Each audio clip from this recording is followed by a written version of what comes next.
Aging is the disease because everything else comes from aging, and Yes. there's been a lot of trials recently. Yes. Or there's one trial in particular, the TRIM trial, where they're showing that it is possible to start reversing your age.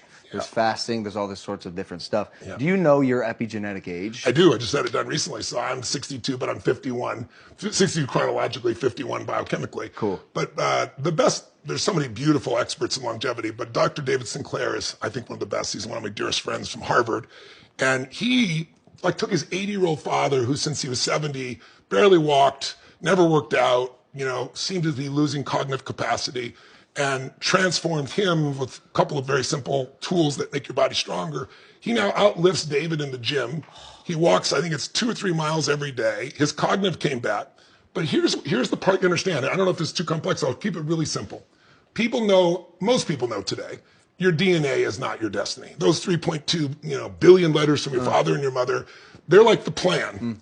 But what matters is what gets turned on and turned off, which genes get turned on and turned off. So your epigenome, which means epi means above, think of it like the piano is the plan, the piano is your genome, your DNA.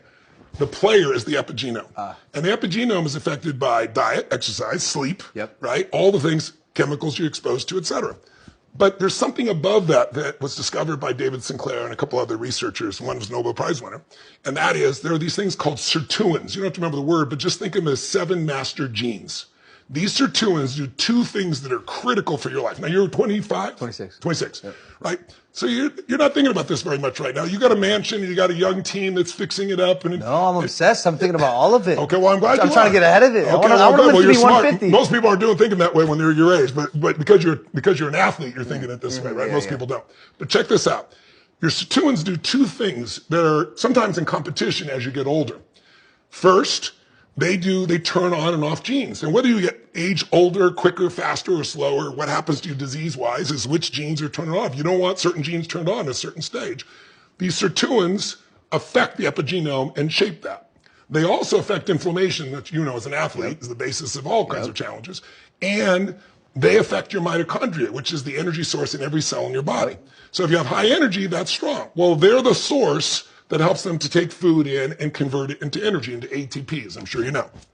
So now, what else do they do? Well, they also have a competing component, because they can only do so much, which is cleaning up your DNA. So at 25, your DNA should be in great shape.